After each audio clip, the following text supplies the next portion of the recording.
Y hoy vamos a estar estudiando ya la octava bienaventuranza, y con ella ya vamos a estar cerrando esta serie de estudio que está aquí en el Sermón del Monte o el Sermón de la Montaña.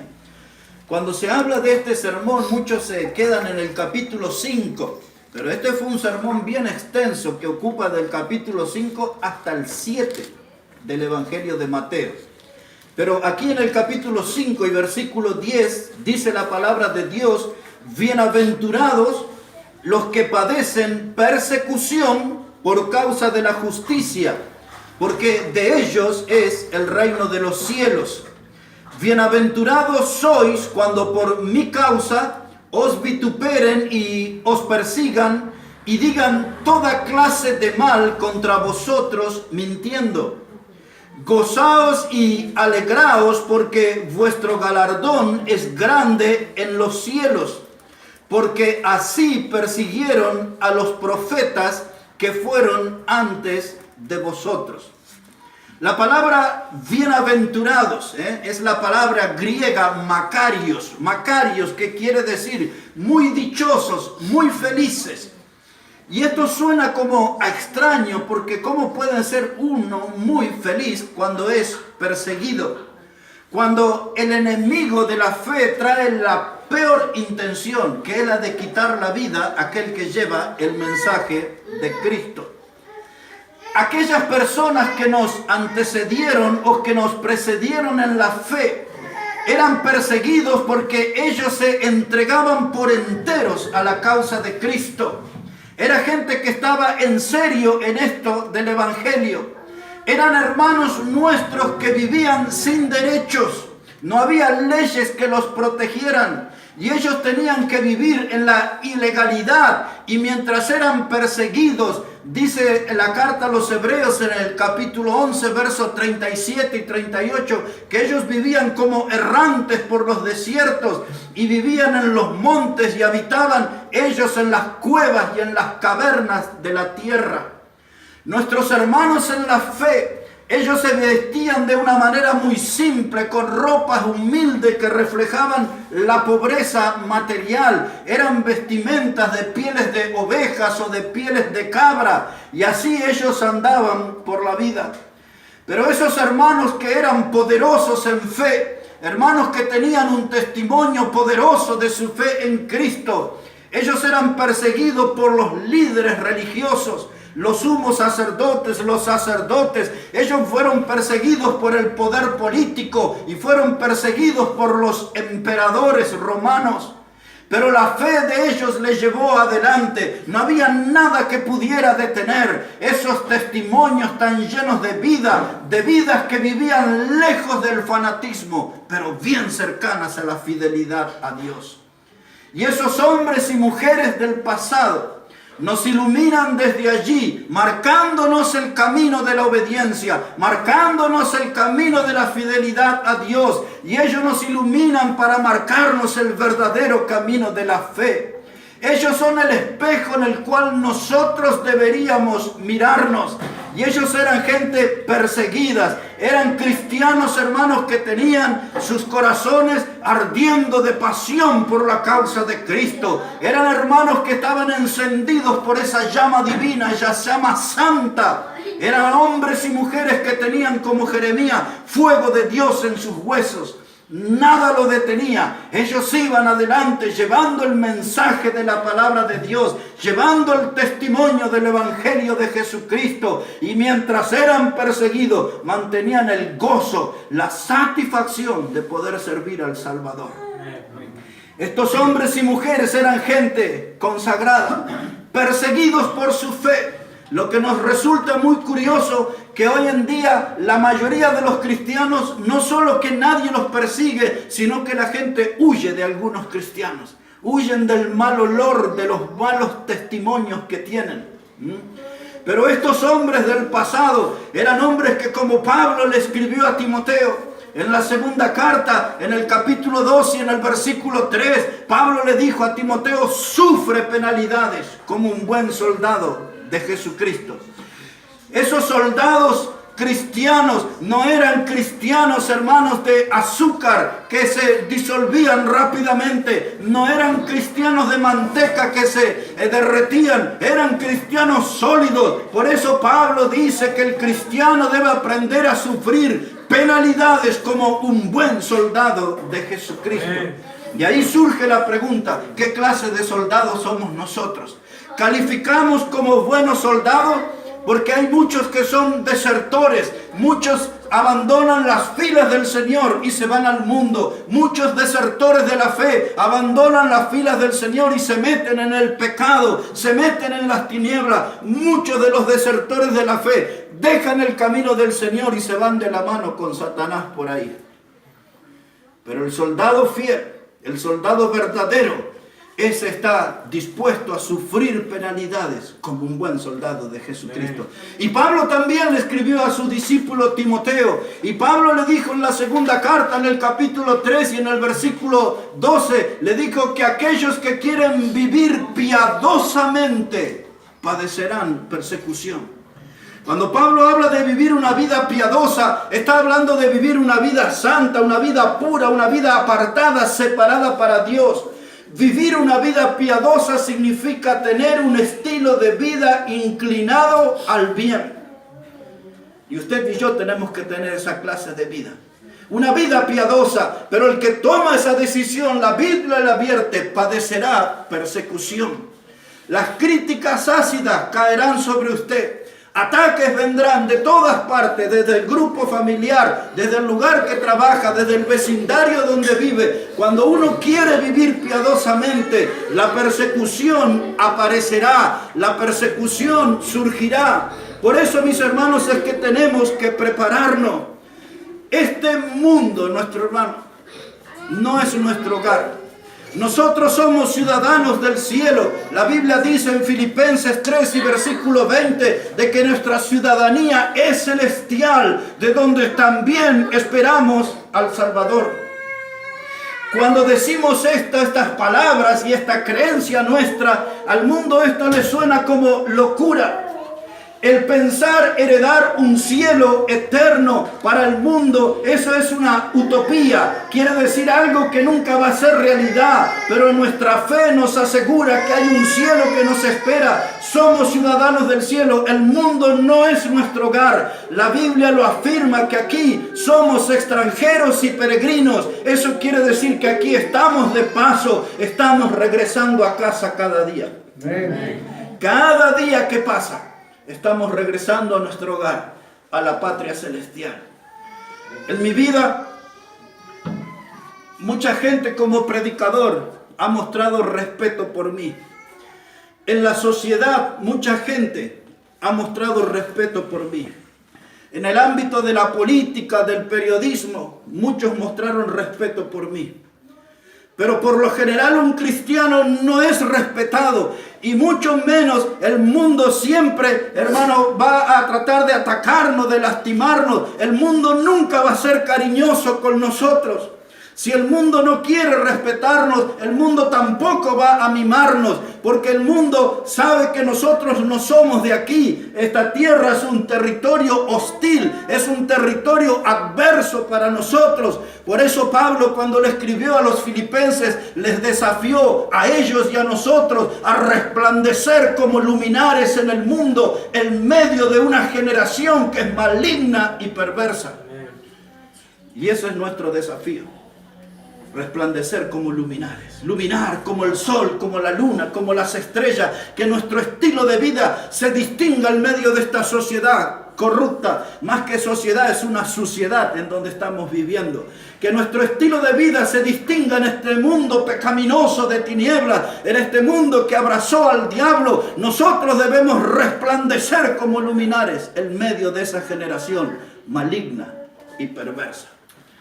Tenemos un gran desafío y tenemos que sobrevivir a la persecución. Bienaventurados aquellos que padecen persecución. Esta semana una noticia nos golpeó bien duro. Un predicador joven a quien yo no conocía, con una familia numerosa, mucho más joven que yo, el predicador. Había llegado a Camerún como misionero. Solamente una semana tenía allí y esta semana le dieron un tiro en su cabeza y le quitaron la vida. Su nombre es Charles Huesco. No le conocí personalmente a él, pero ese es el mundo que nosotros vivimos. Y cuando usted lee las noticias en Nigeria, y cuando ve el Marruecos, y cuando ven todos esos países donde el Islam reina o donde el comunismo tiene su poder, nuestros hermanos en la fe están siendo perseguidos y muertos, pero esa gente, hermano, sigue adelante predicando la palabra de Dios, porque un día entrarán al cielo sonriendo con el gozo de la misión cumplida, de haber predicado la palabra de Dios en medio de la persecución, en medio de la adversidad. Esa gente, hermanos, vive un cristianismo en serio, y ese es el desafío para nosotros, que no seamos cristianos de nombre nada más, sino que vivamos realmente a la altura de los principios de la palabra de Dios, aprender la palabra de Dios, practicar la palabra de Dios, vivir la palabra de Dios, exaltar la palabra de Dios. Y cuando la palabra de Dios es puesta al alcance de la gente, padeceremos persecución.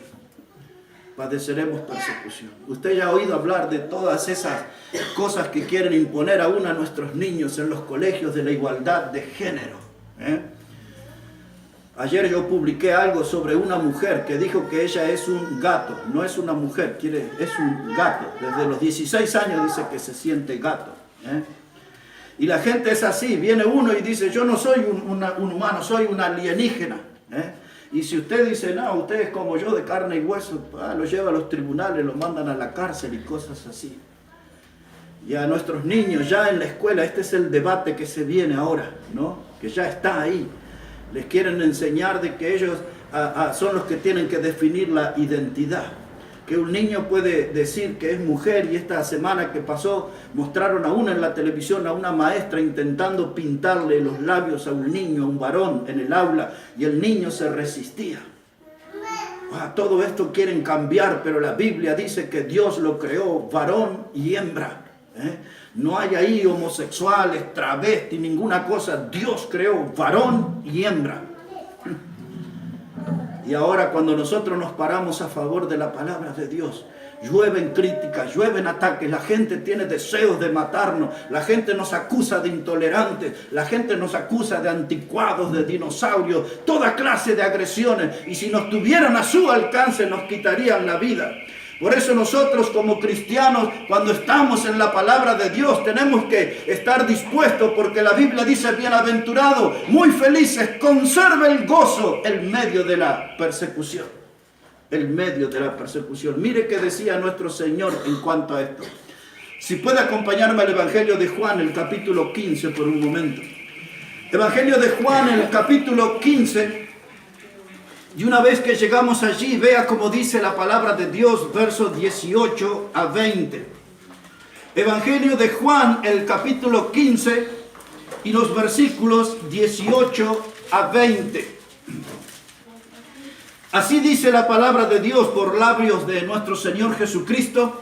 Dice, si el mundo os aborrece, sabed que a mí me ha aborrecido antes que a vosotros.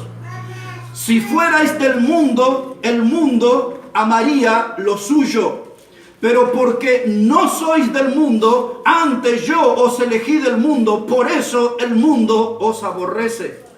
Acordaos de la palabra que yo os he dicho, el siervo no es mayor que su Señor. Si a mí me han perseguido, también a vosotros os perseguirán. Ahí están las palabras del Señor. Claro, Él dice, el mundo nos va a aborrecer.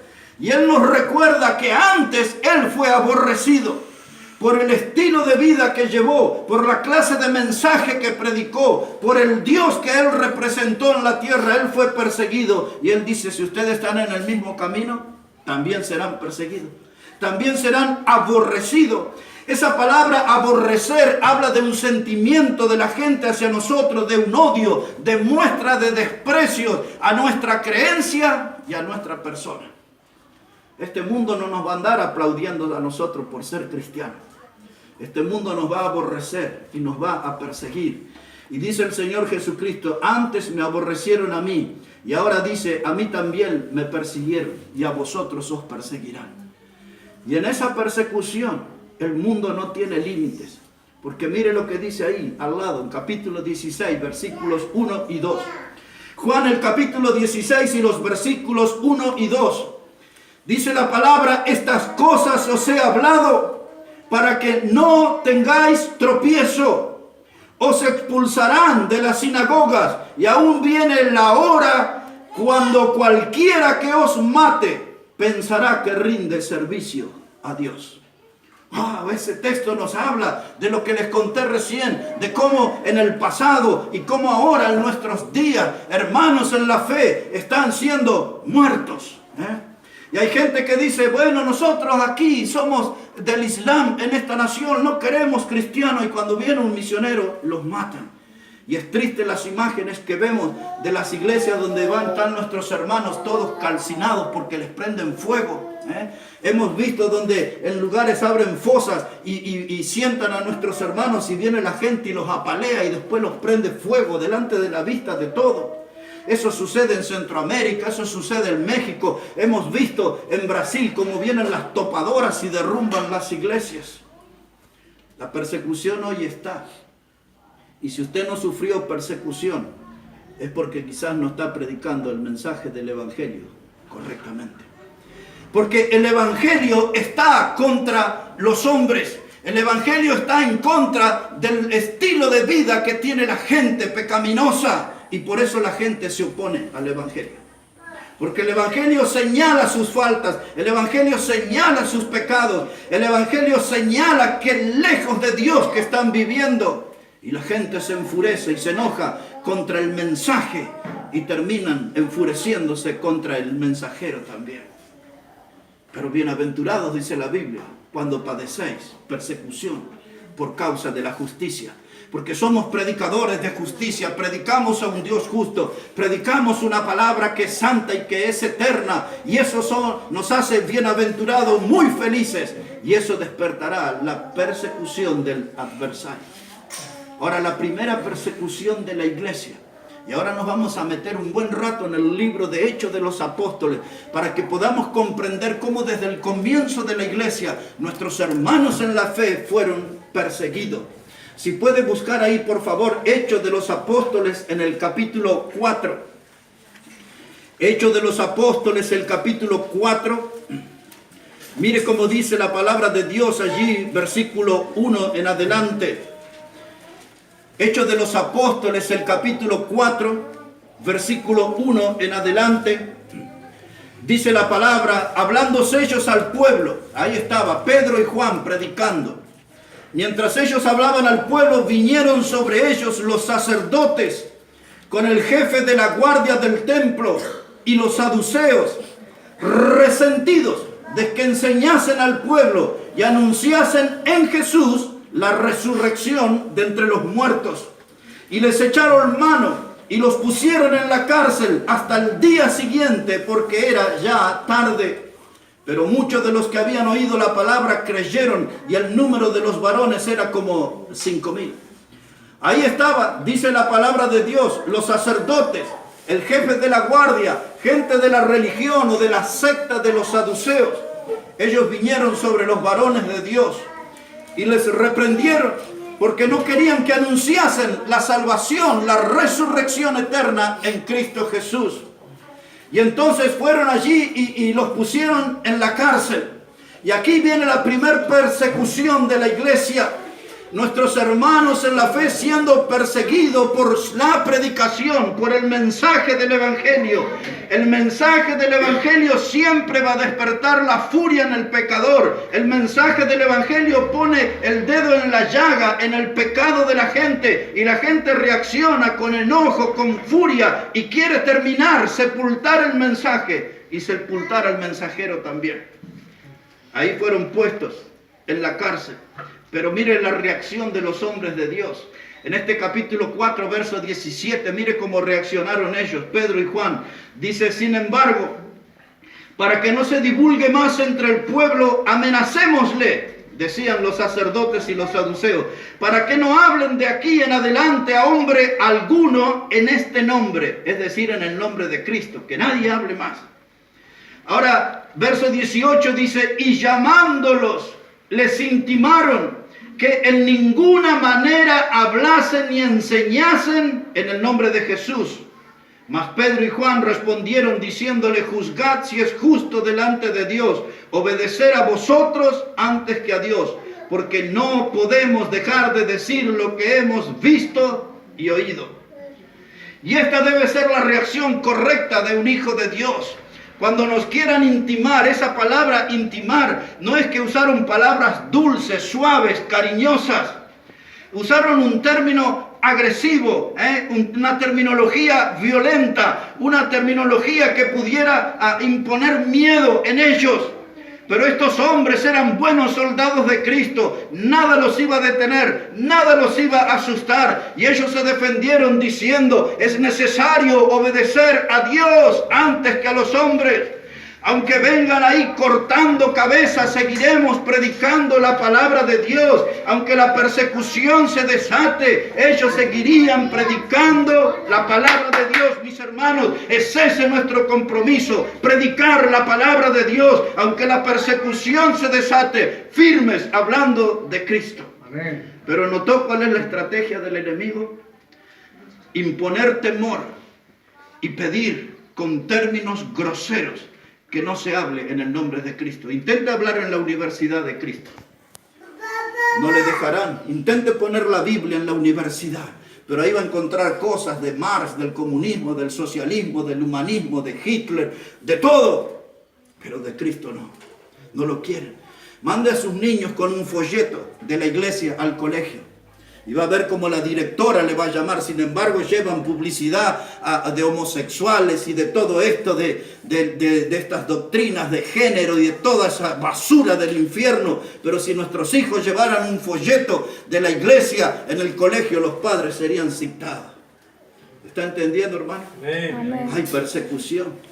Pero aquí había varones firmes que estaban en serio por la causa del Evangelio. Y es esto la invitación para nosotros a ponernos por Cristo firme, a comprometernos realmente por la causa del Evangelio. Porque no estamos en un asunto humano, no estamos en una religión producto de los hombres. Estamos en el camino del Señor y queremos ser voceros del Dios vivo.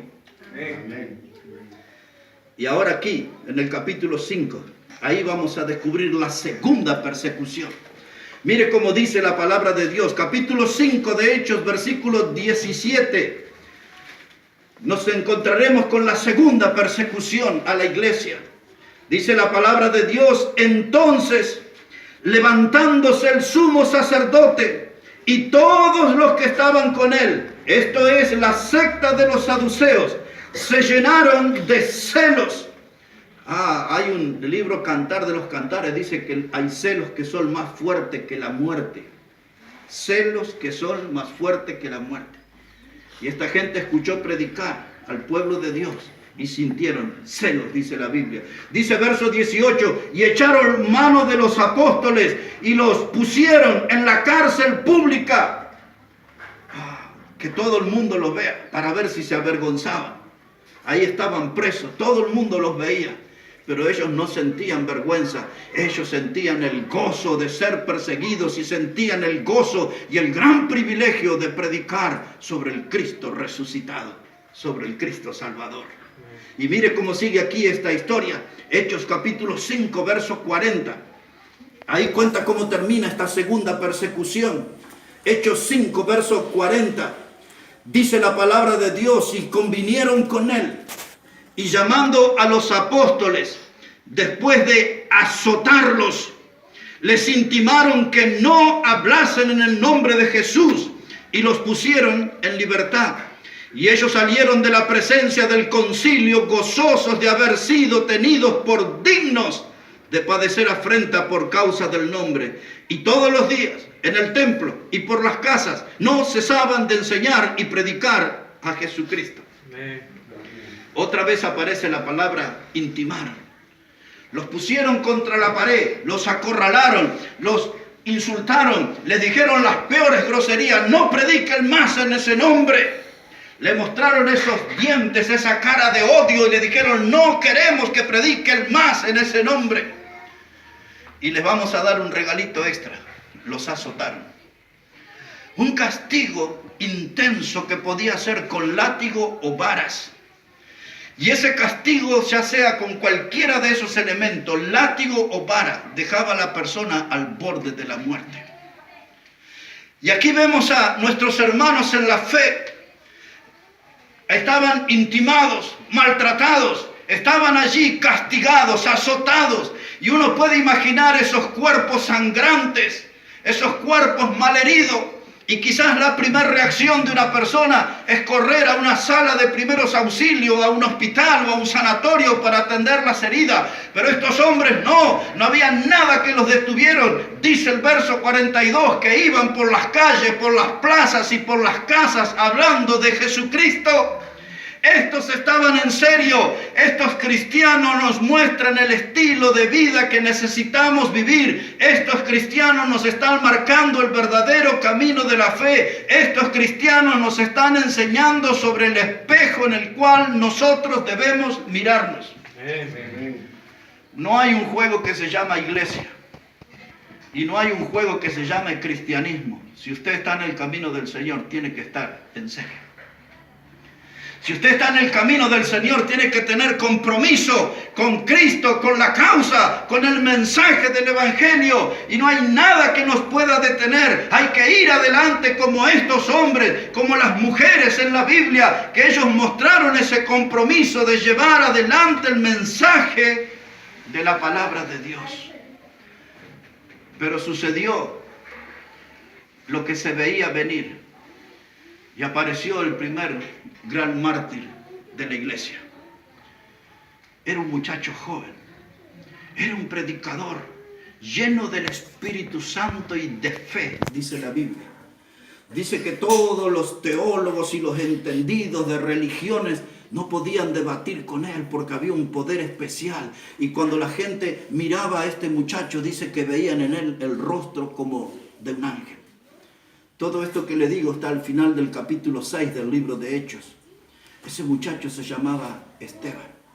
Y mire lo que hicieron con él. Cómo terminó ese gran y joven predicador, dando un mensaje que iba a cambiar el curso de la historia. Y ahora les voy a explicar por qué digo eso. La prédica de ese hombre en la cual él dio su vida por ese mensaje iba a cambiar el rumbo de la historia. Véalo ahí en el capítulo 7, verso 56 del libro de Hechos. Hechos, el capítulo 7, versículo 56. Mire cómo dice la palabra de Dios. Hechos, capítulo 7. Podemos leer desde el verso 54, así va a comprender mucho mejor. Verso 54 dice, oyendo estas cosas, la predicación de Esteban, ¿no? Oyendo estas cosas se enfurecían en sus corazones y crujían los dientes contra él. Pero Esteban, lleno del Espíritu Santo, puesto los ojos en el cielo, vio la gloria de Dios y a Jesús que estaba a la diestra de Dios. Y dijo, he aquí veo los cielos abiertos y al Hijo del Hombre que está a la diestra de Dios. Y entonces ellos, dando grandes voces, se taparon los oídos y arremetieron a una contra él. Y echándole fuera de la ciudad, le apedrearon. Y los testigos pusieron sus ropas a los pies de un joven que se llamaba Saulo. Y apedreaban a Esteban, mientras él invocaba y decía, Señor Jesús, recibe mi espíritu. Y puesto de rodillas, clamó a gran voz, Señor, no le tomes en cuenta este pecado. Y habiendo dicho esto, durmió. Si usted pudiera leer todo ese capítulo 7, va a descubrir que este joven predicador tenía un notable conocimiento de la palabra de Dios. Él comienza hablando desde el principio del Antiguo Testamento. Y a todo ese auditorio, esa gente, él los pasea con toda una enseñanza antiguo testamentaria. Hasta que llega a la obra de Cristo en la cruz. Y en ese momento los enemigos de la fe ya no podían resistir una predicación tan bíblica. Y dice la Biblia ahí que sus dientes crujían en demostración del odio, de la repugnancia que estaban sintiendo por el mensaje y el mensajero. Y de pronto esos dientes que rechinaban, ahora los oídos de ellos fueron tapados. basta ya de Biblia, no querían saber más nada de evangelio y arremetieron contra él. Y dice la palabra, lo sacaron de la ciudad y comenzaron a apedrearle. Un joven predicador. Y este hombre, mostrando ese corazón tan amoroso, un corazón transformado, un corazón donde el amor de Dios moraba, todavía tuvo tiempo para orar y decirle: Padre, perdónanos, perdónanos. Casi las mismas palabras de nuestro Señor en la cruz, ¿verdad? Pidiéndole que Dios perdonara a los que estaban quitándole la vida.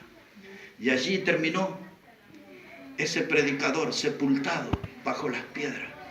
Y dice la palabra que tomaron sus vestimentas, sus ropas, y la pusieron a los pies de un hombre que se llamaba Saulo.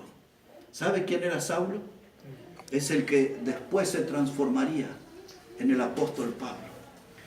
Cuando Pablo, ya convertido al evangelio, él presenta defensa del evangelio frente a los reyes y gobernadores.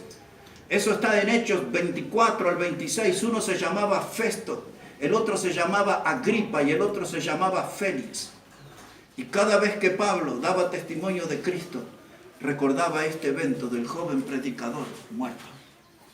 Pablo fue impactado por la entrega de ese muchacho. Pablo fue impactado por el compromiso de ese muchacho que tenía con Dios y con el evangelio. Y Pablo fue impactado por la predicación de ese muchacho. Y había algo terrible que Pablo nunca iba a poder borrar de su mente y de su memoria. Porque dice el texto que tomaron la vestimenta de Esteban, el predicador, y la pusieron a los pies de un hombre que se llamaba Saulo. ¿Sabe qué significa eso? El poner las vestimentas a los pies de una persona significa que ese era el autor intelectual del crimen. El mismo Pablo fue el que planeó la muerte de ese joven predicador. Por eso su vida iba a quedar impresionada, impactada por esa muerte. Y cada vez que él iba a defender el evangelio, él estaba mencionando a ese predicador llamado Esteban. Y esa vestimenta del predicador, ahí están. Y está a su alcance y a mi alcance. Y esa vestimenta la podemos tomar y ponernos nosotros y decir: quiero ser como Esteban. Quiero estar comprometido como Esteban. Quiero predicar como Esteban. Quiero servir como Esteban a mi Dios. Quiero vivir para Dios como Esteban. Y aún estoy dispuesto a morir para Dios como Esteban. Esos son testimonios que desde el fondo de la historia vienen a nosotros a alumbrarnos con su luz en el camino que tenemos que seguir. No somos religiosos huecos, somos cristianos salvos por Cristo Jesús y necesitamos vivir un cristianismo en serio, un cristianismo comprometido como el de este hombre llamado Esteban. Él iba a ser el primer muerto, pero miren el efecto